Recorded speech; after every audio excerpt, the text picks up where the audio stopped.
The silver ships appeared out of nowhere, cutting through the darkness of space like deadly arrows. Their hulls gleamed with technology far beyond anything humans had ever seen. Inside the lead vessel, Commander Thexal watched the primitive, human ships through his viewing screen. His forearms moved across the control panels, while his insect-like eyes studied the crude metal boxes the humans called starships. "Look at these pathetic creatures," Thexal clicked his mandibles in amusement. "They think they can explore the stars with such basic technology. Their ships are barely holding together." The human exploration fleet consisted of 3 vessels. The largest was the New Soul, commanded by Captain Lee Minho. The second ship, Hangang, carried scientists led by Captain Park Ji-won. The smallest vessel housed engineers under Kim Dae-ho. They had been exploring the outer edges of human space. When the alien ships surrounded them, Captain Minho stood on his bridge, watching the alien vessels approach. His hands stayed steady on the command console even as his heart raced. These ships were unlike anything in human databases. Their technology was clearly superior, their weapons already charging with deadly energy. "Captain, they're jamming our communications," reported his communications officer. "We can't contact Earth." "Keep trying," Minho ordered, "and record everything. If we don't make it back, someone needs to know what happened here." The alien weapons struck without warning. Blue energy beams sliced through the human ship's shields like paper. The vessels shuddered and sparked as their systems failed one by one. Within minutes, all 3 ships were floating helplessly in space, their engines dead and their weapons offline. Thexal's boarding parties moved quickly. The Velkan soldiers were tall and imposing, their chitinous armor gleaming under the ship's lights. They moved with 4 arms and stood nearly 8 feet tall. Their alien faces showed no emotion. As they herded the humans into transport ships, Captain Minho found himself pushed into a holding cell with 30 other humans. The cell was clean but clearly designed for prisoners. As the door sealed shut, he began studying everything around him. The lock mechanism, the guard rotations, the air filtration system. His military training had taught him to always look for opportunities. In another cell, Captain Park Ji-won was doing the same thing. As a scientist, she noticed details others might miss. The way the aliens moved, their technology, their behavior patterns. She began memorizing guard schedules and mapping the ship's layout in her mind. Engineer Kim Dae-ho was placed in a different section entirely. The aliens seemed interested in his technical knowledge.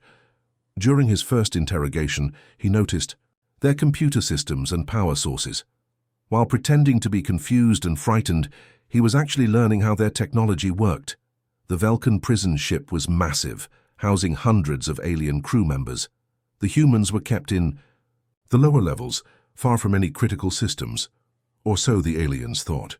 They had no idea that Kim Dae-ho had already figured out how to access their maintenance tunnels.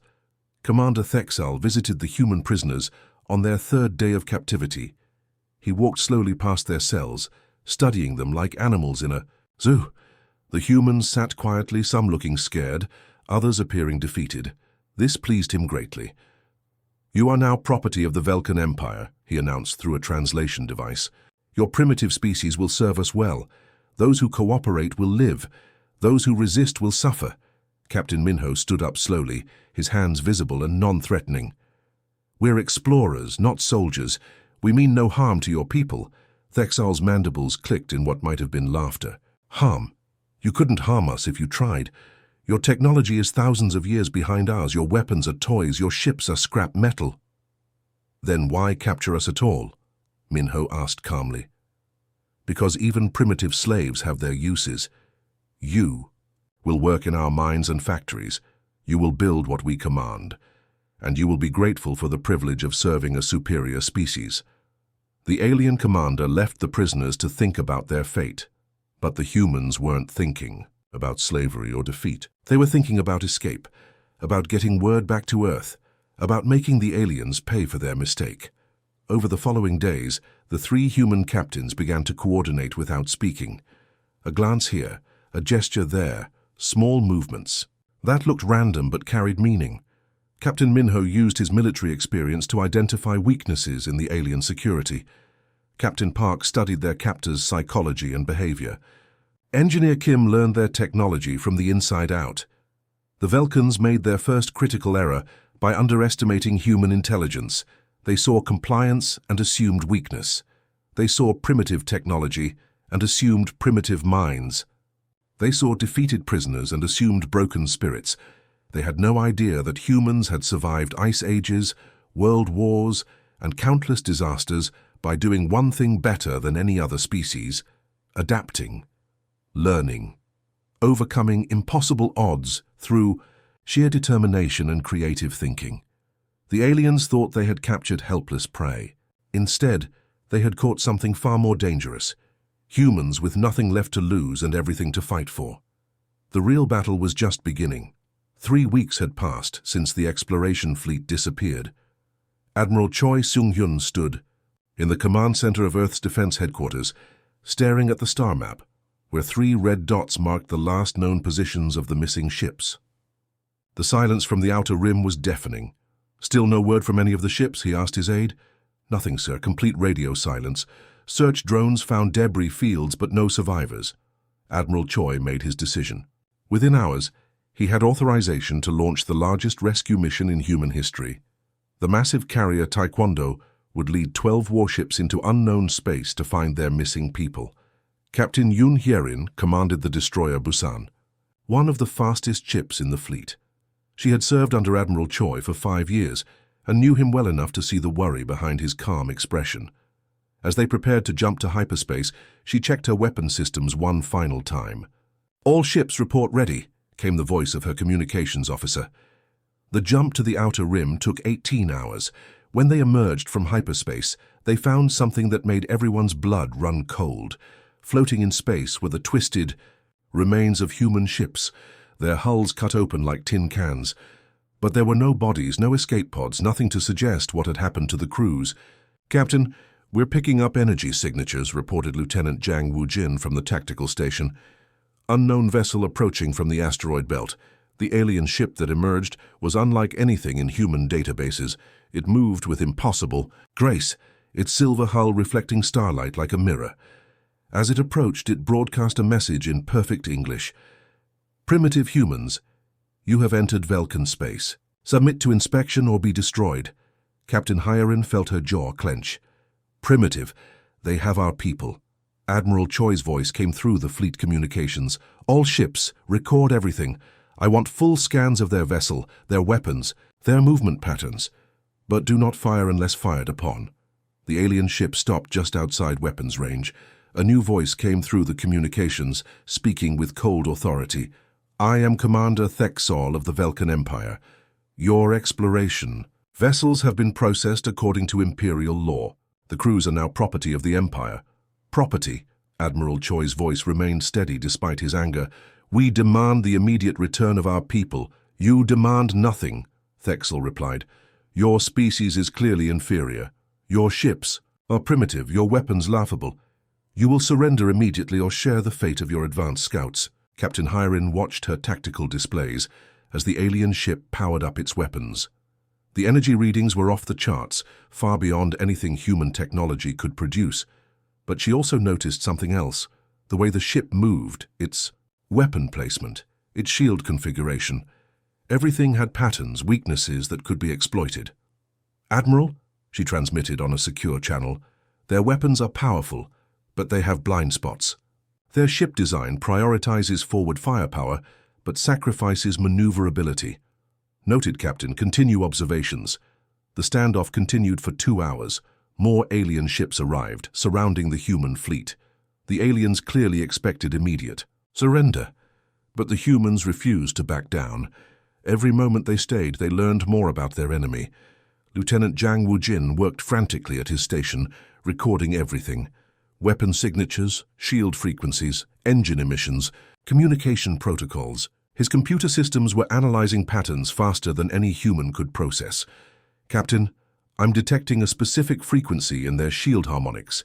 If we could modulate our weapons to match it, we might be able to penetrate their defenses." "Captain." Hyerin smiled grimly. "Send that data to all ships. Code it as maintenance reports." Meanwhile, the aliens grew impatient. Commander Thexal had expected these primitive creatures to surrender immediately when faced with superior firepower. Instead, they continued to scan and study his ships. Their persistence was annoying. "Fire warning shots," he ordered. "Show them what real weapons can do." Blue energy beams lanced out from the alien ships, striking empty space near the human vessels. The display of power was impressive, but Captain Hyarin noticed something important. The weapons had a charge time, a brief vulnerability window between shots. "Admiral, we need to withdraw," she transmitted. "We're outnumbered and outgunned, but we have what we came for." Admiral Choi understood immediately.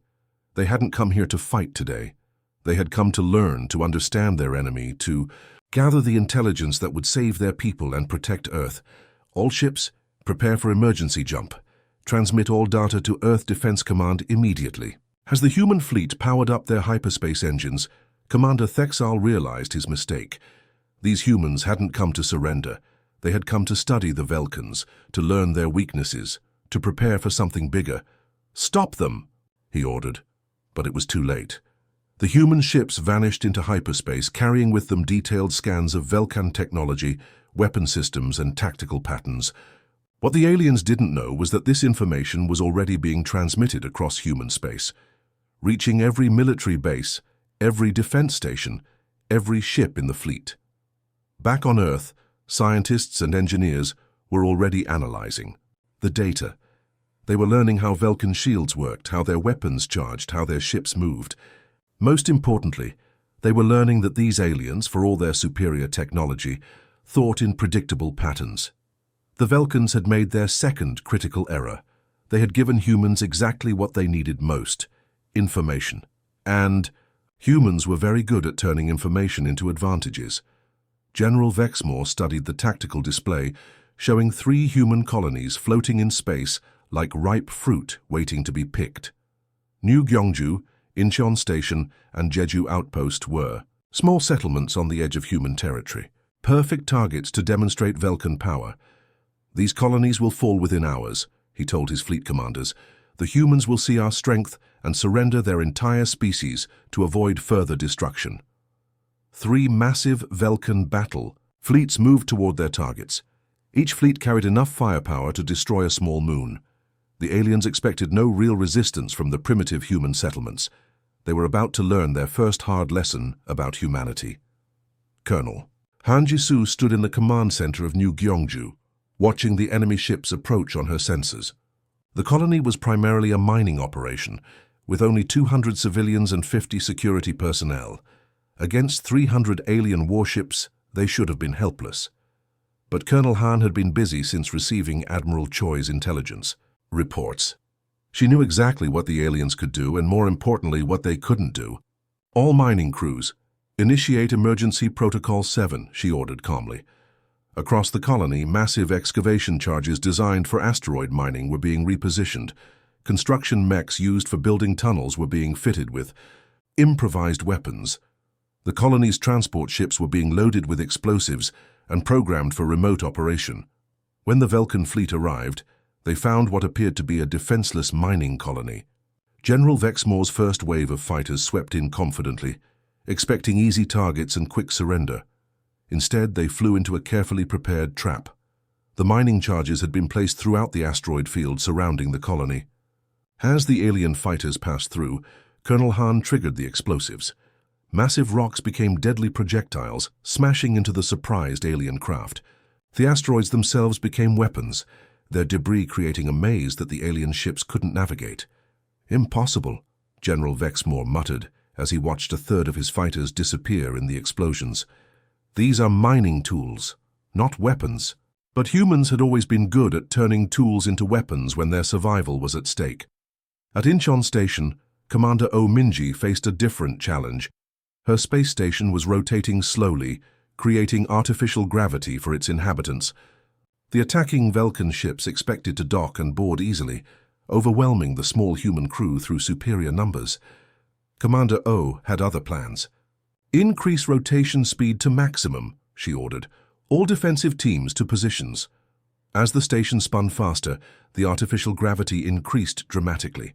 The Velkan boarding parties, unprepared for the change, found themselves thrown against bulkheads and unable to move properly. Their superior strength meant nothing when they couldn't maintain their balance. Meanwhile, Commander O's people moved through maintenance shafts and service corridors they knew by heart. They struck from unexpected angles, using the station's own systems against the invaders.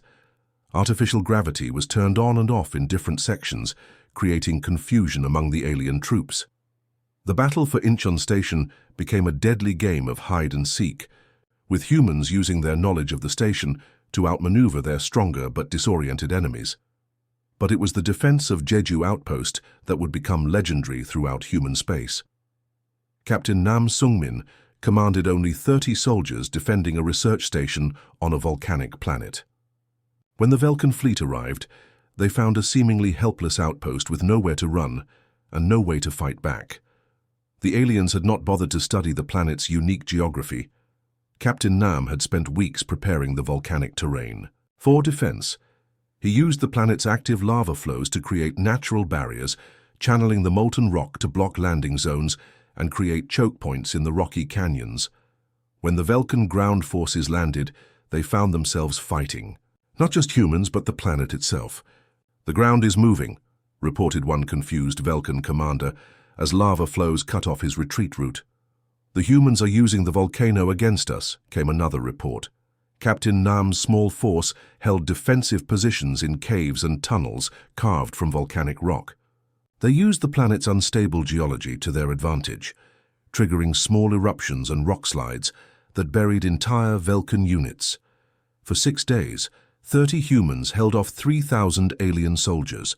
They used guerrilla tactics, hit and run, attacks, and knowledge of the local terrain to make every meter cost the invaders dearly.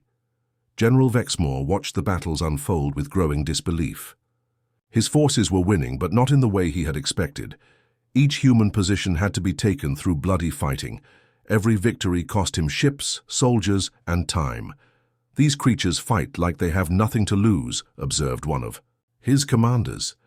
"They're learning from each engagement," noted another. "Their tactics are improving even as we defeat them." By the end of the first week, all 3 colonies had fallen to Velkan forces. But the cost had been enormous. Nearly 40% of the invasion fleet was destroyed or damaged. Thousands of Velkan soldiers were dead or wounded. Most disturbing, of all, the humans seemed to be studying Velkan tactics even while losing. Captured human soldiers showed no fear, only curiosity about their captors' technology and methods. General Vexmore achieved his tactical victories, but he began to suspect he had made a strategic mistake.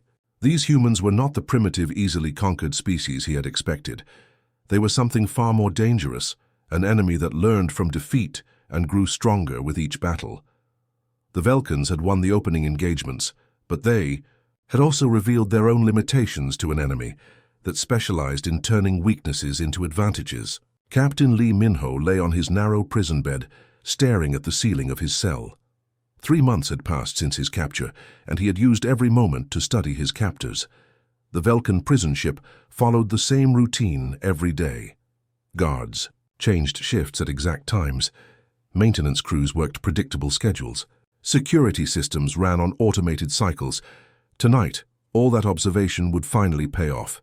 In the cell next to him, Captain Park Ji-won scratched a small mark on her wall. It was the signal they had been waiting for. Across the prison ship, in dozens of different cells, captured humans received the same message. The breakout would begin in exactly 30 minutes. The Velkans had made a critical mistake.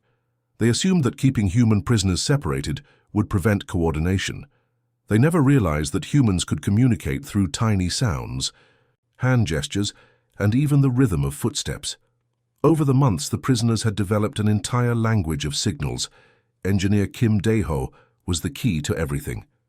His technical knowledge had made him valuable to the aliens, giving him access to maintenance areas throughout the ship. While pretending to repair their systems, he had been sabotaging them. Critical components had been weakened, backup systems disabled, and emergency protocols altered.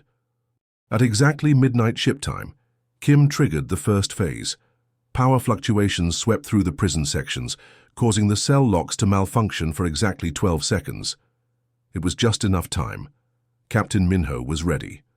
He slipped out of his cell and moved silently down the corridor, his bare feet making no sound on the metal floor. Behind him, other prisoners emerged like ghosts, each one knowing exactly where to go and what to do. The escape plan was brilliant in its simplicity. Instead of trying to fight their way to the escape pods, the humans spread throughout the ship.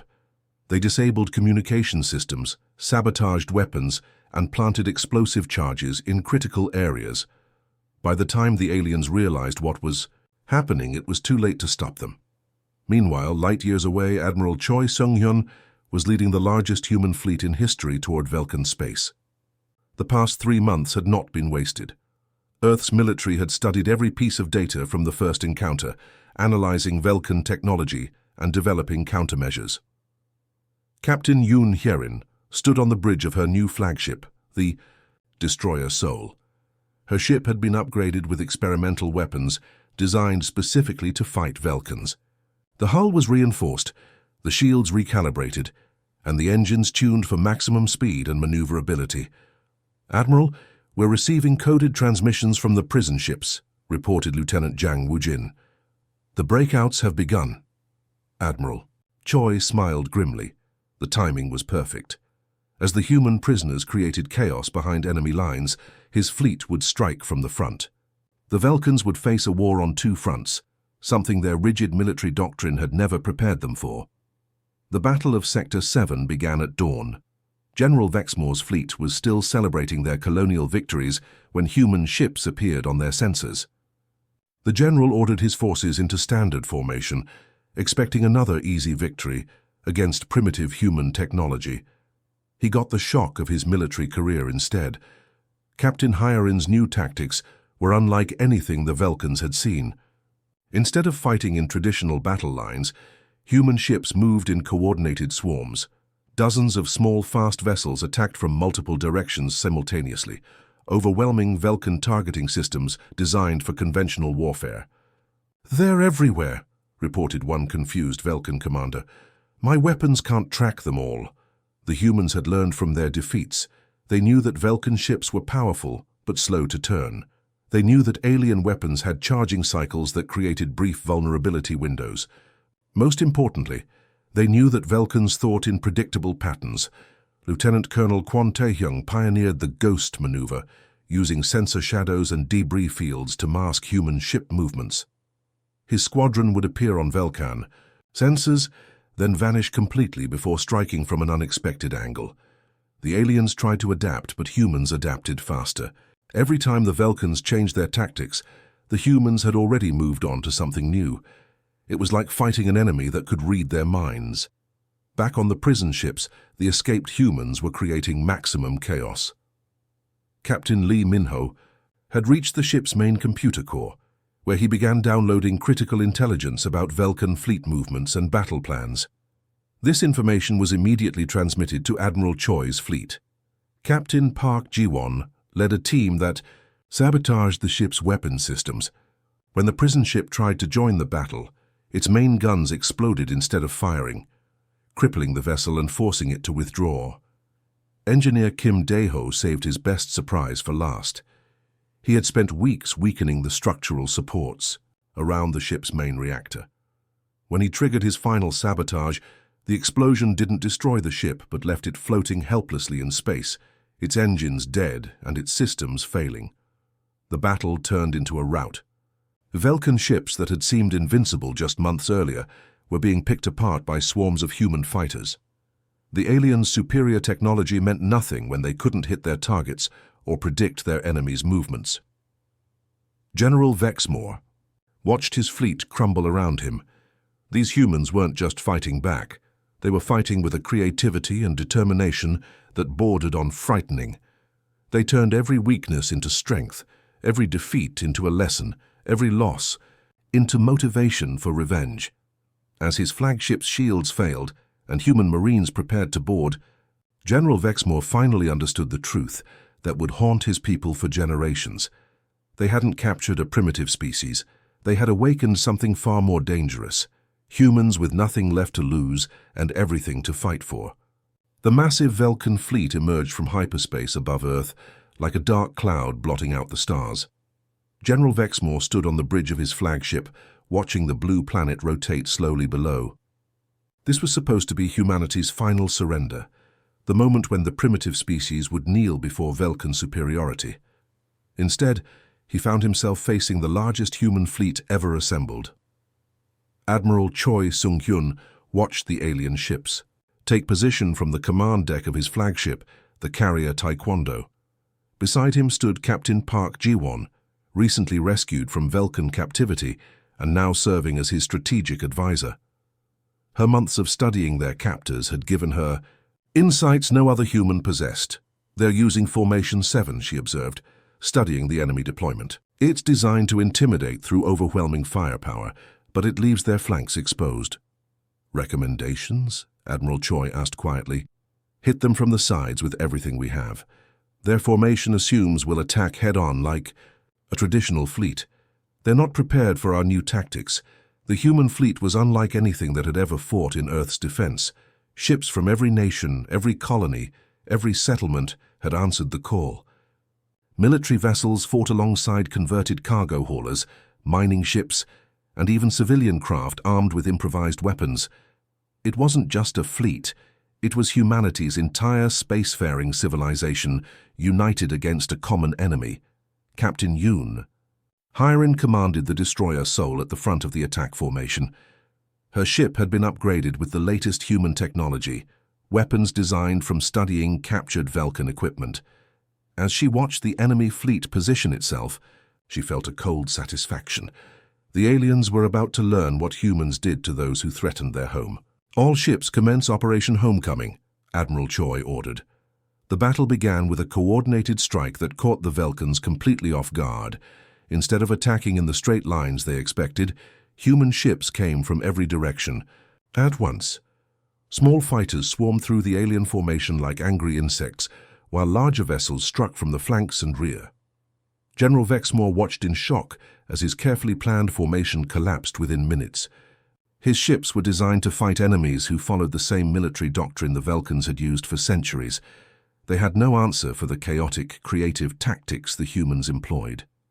"Sir, our sensors can't track them all," reported his tactical officer. "They're using some kind of stealth technology." It wasn't stealth. Lieutenant Colonel Kwon Tae-hyung was leading his squadron through the debris field left by previous battles, using the wreckage to mask their approach. When they emerged, they struck the alien command ship's weakest point with surgical precision. Captain. Park's intelligence proved invaluable.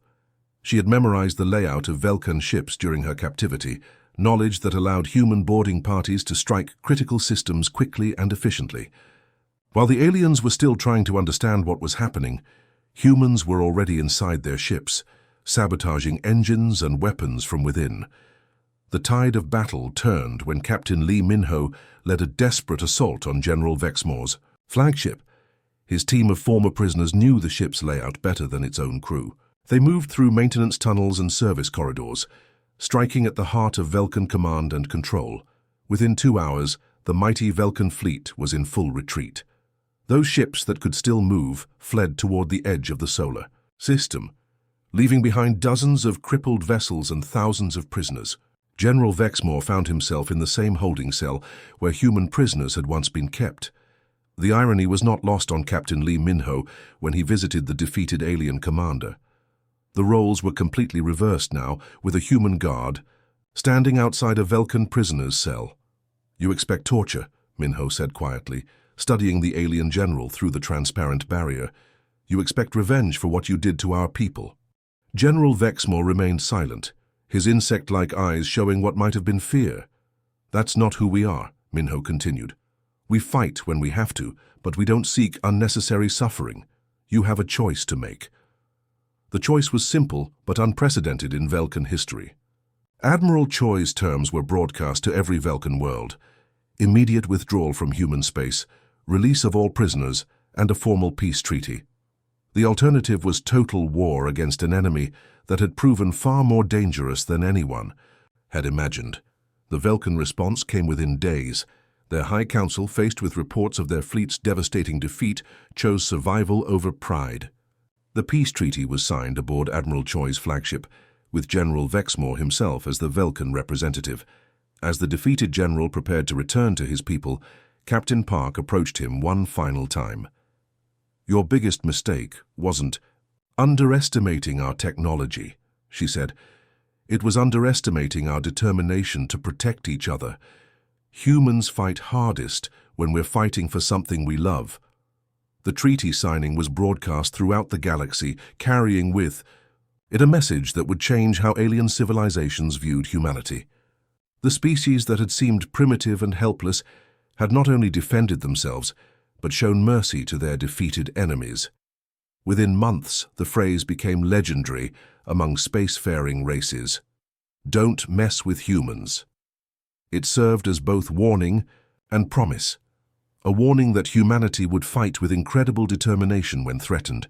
A promise that they would show unexpected mercy to those who chose peace over conflict. The Velkan War had ended, but its lessons would echo through the galaxy for generations. Humanity had announced its presence among the stars, not through conquest or intimidation, but through the simple demonstration that some species were far more dangerous when defending their homes than when seeking to expand their empires.